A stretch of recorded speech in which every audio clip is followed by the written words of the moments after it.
do you guys want to grow your socials by buying followers? That is a wrong way to go. This is not a good thing. It's great to use AI, but let's make a distinction so it could still be a human-centered community. I want to make sure that it's you engaging. We need to keep the human factor.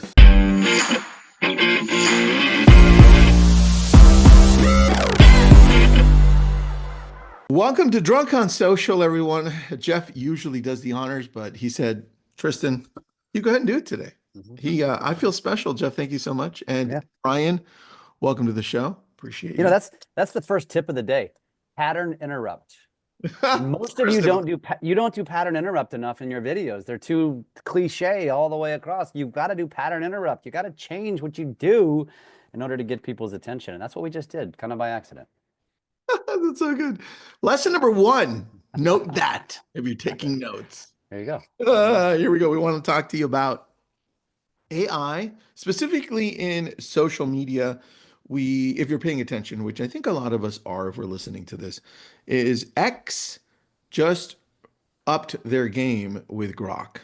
And now they just pretty much released the most amazing version of Grok yet. And it's competing with a lot of the big boys or big girls, no offense, but it does a lot of things. And it's multimodal. I think for those who are looking for AI to be able to not only write out words, but put pictures, right? And that's the multimodal part. It can do video and all that good stuff. But dude, it's good. Have you tested it out to see how good it is? It's surprisingly great. Are you asking me? Yeah. Are you talking to the masses here? No, Jeff, I'm talking to you. And I'm talking to the masses. Have you all tested it out? If not, go out and do it right now. And Jeff, have you tested it out? By the way, this is episode 176. Thank you. Well, let me give you a very quick answer. No, for 2 reasons. Number 1, I don't post on X. That's a multi-purpose platform for me. In other words, my team does it. So X is not a focus for me. And that's also why I wanted you to lead this in, because there's another element that I want to add to this AI conversation, but I want you to finish what you wanted to talk about first. That's why I asked. I was hoping you would say, no, I'm not on X, by the way. I'm on it. I'm not on it, if that makes sense. But you're not on it, like purposefully posting all the time. All right. I never personally open X to answer your question. So that's a lot of people. And I think, it can be, some people say it's a little toxic. Some people say it's a little lopsided, one side only, right? And whatever, it doesn't matter to me. What matters is that a lot of people feel the same way you do. And so what they did is they released an app. And now you can go and download the Grok app. Download it right now, everyone. And it functions very similar to what we've seen ChatGPT function like. The difference to me is that it gives you an instant idea of what you should be asking. Because a lot of us are stuck. Like literally, I opened it up, and the first thing that it says is, do you want me to draw a regal queen? Do you want the price of BTC? And then it says, analyze my style, upload a picture. It's prompting us every time differently as we're going on. And it's almost like Gemini was doing Google originally, and then it kind of sidetracked that. And I love that because that's what we need as humans. Sometimes I don't know what to prompt it, right? I'm there and I'm like, I'm just opening it up and I'm like, oh, that's a good idea. Sure.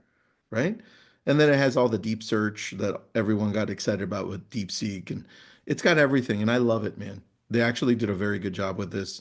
It's awesome. All right. Now tell me, what were you going to say? Well, actually, you reminded me so for those of you that are listening to this, Tristan and I typically really legitimately don't plan these more than like an hour before. And there's a couple reasons for it. We just like riffing because we kind of have a good, mojo together. But second of all, just to keep it super relevant, like if we plan these topics out weeks in advance, I don't feel like there is real time, right? And so it's like, what's on your mind this morning? Let's talk about it. And so you just reminded me this morning because of that I had teed up in my camera roll. I'm looking it up right now, January 29th.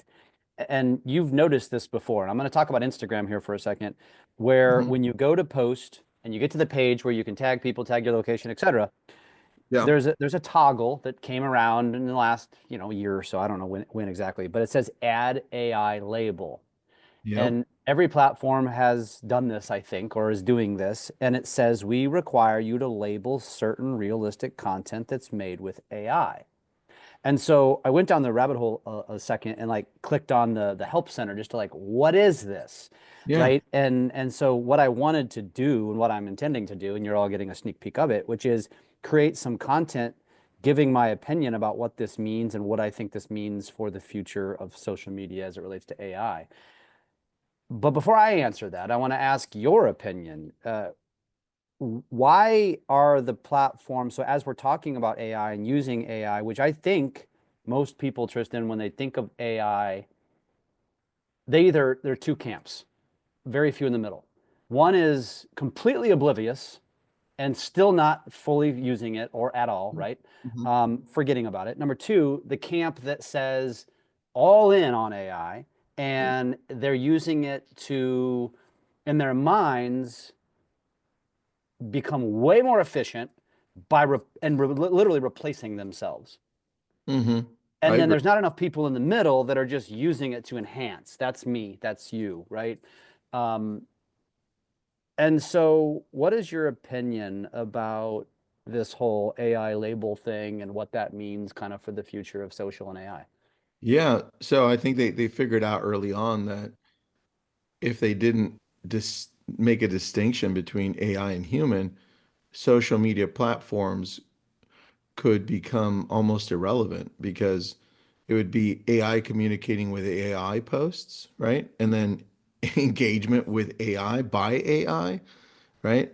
So that's the biggest risk all of these social outlets run. It's like, is it really, dude, it goes back to when you and I were asked, do you guys want to grow your socials by buying followers, right?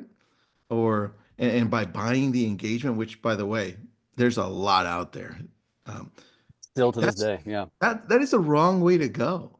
And so even even social media, the creators are saying, "Hey, you know what? This is not a good thing. It's great to use AI, but let's make a distinction so it could still be a human-centered community."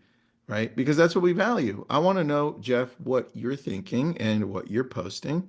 And I want to make sure that it's you. And on top of that, I want to make sure that it's you engaging because I would feel let down if it was you auto commenting, right?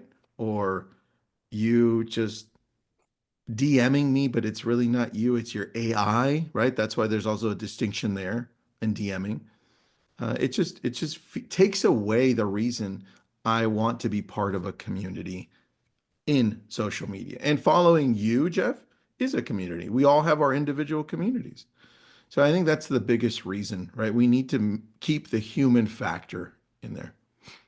It also mentions too, if you go into the help center and talks about labeling the AI label, and there's a note, like probably about three-quarters of the way down that says there may be penalties if you do not label content as required.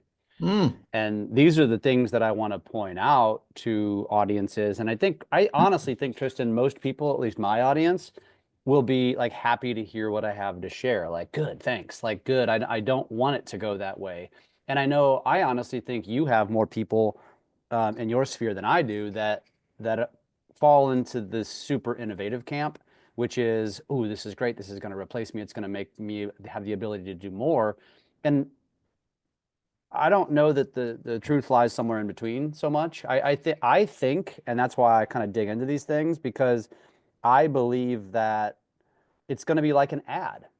And you know mm, how when you pay money to boost something, it says sponsored, it says boosted, it says this is paid, which allows you as the user to skip through it. And I think AI is going to be the same way because what I was thinking to myself when I was looking at this is, well, they're relying on humans who are posting to toggle it over.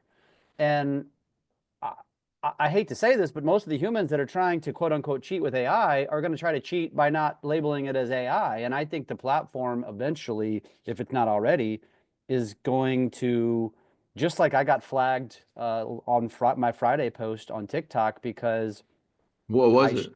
I share, and this time I was careful about it, but I shared an event, a cannabis-friendly event, that I didn't even mention cannabis, marijuana, nothing. That's how intuitive and smart the algorithm is. Because Wow. I got taken down because I did this once. I got because I was actually lighting, I was pretending to light a bowl. I get that, like Ah, that that's I what. get. Yeah. That was clickbait, right? And I almost got in trouble for that. This time, I put it towards the end of the video, and all I did was put an image of saying it was because there's a hotel at the Lake of the Ozarks that's cannabis friendly, and they host Okay. events. So I'm not doing, and that's, I argued it, and I still they stuck with their. It wasn't a takedown; it was a suppression. It straight up said, we will not put this on the For You pages, and it will not get a lot of viewership," and it didn't. And that's basically what the warning said. But my point is that's gonna, to me, I think, for when I do posts promoting, cannabis friendly events, which isn't even illegal, which is total bullshit. It's only TikTok, by the way, that does this. So damn you, Hmm. TikTok. Um, I think the AI is going to be the same thing. I think in the coming years, I think you're going to get flagged if you don't. Like it's going to assess AI and it's going to flag you if you don't toggle it and you're going to get penalized. All right. Yeah, dude. I agree. Just a guess. I don't know for sure, but I'm just. No, it's definitely there, man. And I think what what social media is doing, and DeepSeek, that Chinese AI company. Yeah. Uh, but I think more social media is because they, oh, and we can talk about Facebook, what Facebook did. I want to talk to you about that. But what social media is doing, it's evening out the playing field for all of us, the consumers, to be able to jump into AI and use it at a very minimal or zero cost, right? Because look at Facebook and Instagram. They want us to use it because we are their guinea pigs. We're training their AI, right? Yeah. Hey, what are people typing in? How do they respond? Which gives it to us for free. And then now you have Grok, and that's what ChatGPT and Claude are, and Perplexity are competing against, right? This is why DeepSeek is free as well. But that's a whole different story. But for us right here on social media, I think you're going to continue to start seeing even more emphasis on AI by Meta and Grok, and and you might even start seeing more on LinkedIn if Microsoft just opens the door there. And I'd like to see how that goes because Microsoft is the biggest investor in ChatGPT. That's why they created Copilot, right? And imagine having Copilot built into LinkedIn to create a resume or to collect all your resumes if people have submitted them. There's a lot here, man, and I think we're barely scratching the surface with AI and social. And I don't know what it looks like, but I would suggest everyone start using it inside of social media because that's where the opportunity is right now. Yeah, Now, and I'm not. I'm not. yeah, I use fool around with it. ChatGPT. ChatGPT is what I use. I use mainly um, ChatGPT. I love Perplexity. And I use Grok now because I'm on X a lot for research for real estate. And then anytime I'm writing something in depth, I use Claude. Those are the, oh, and Gemini when I can't log in and I'm somewhere else. Dude, that's the easiest hack. You just type in, you just go to Google, be like Gemini, oh shit. It's like my last hope, right? But it's pretty Yeah. good. Yeah.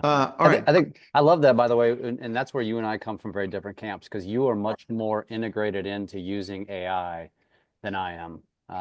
I still use the hell out of it, but just very specifically ChatGPT only. Whereas you are testing all sorts of things. So it's kind of fun. I like having these conversations because it's kind of like I'm learning something typically.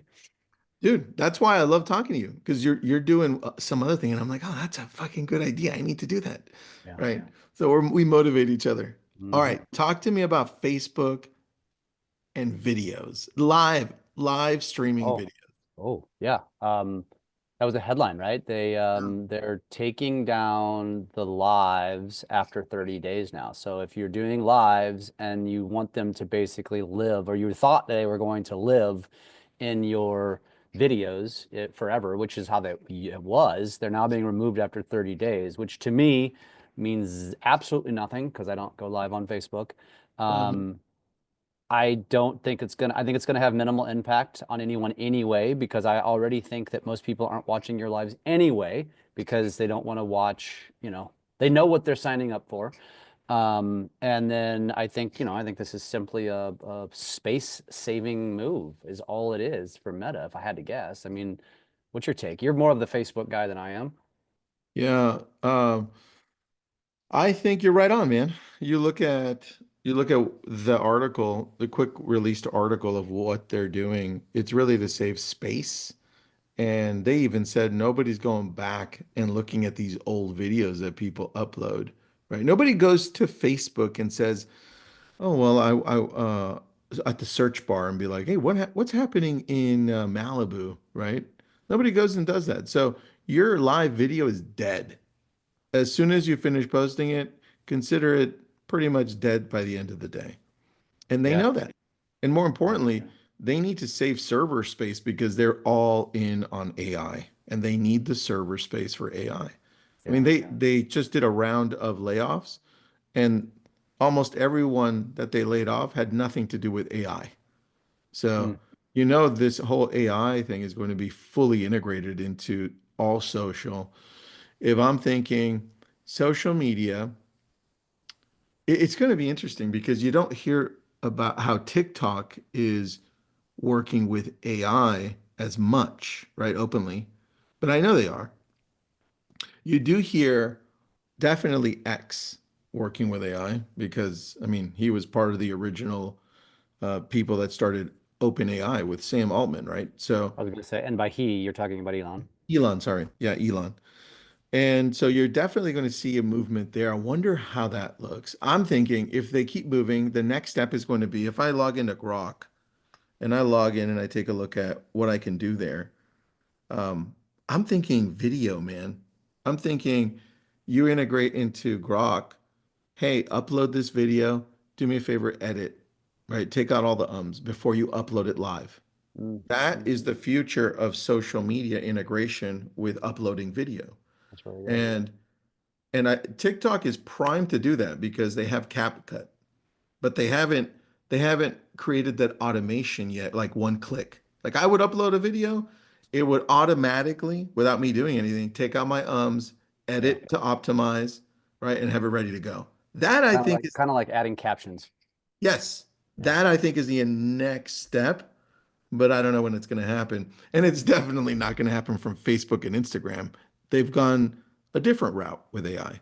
I think the ones to watch are X, even though they don't nearly have as many users as anybody, X and TikTok. Because the moment TikTok grabs on, boom.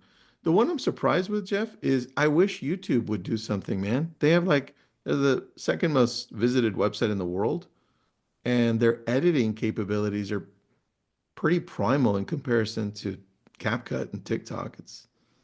It's not I it's cool. I'm not mad about it, to be honest with you. Because I feel like it forces you to be a good creator, and Yeah.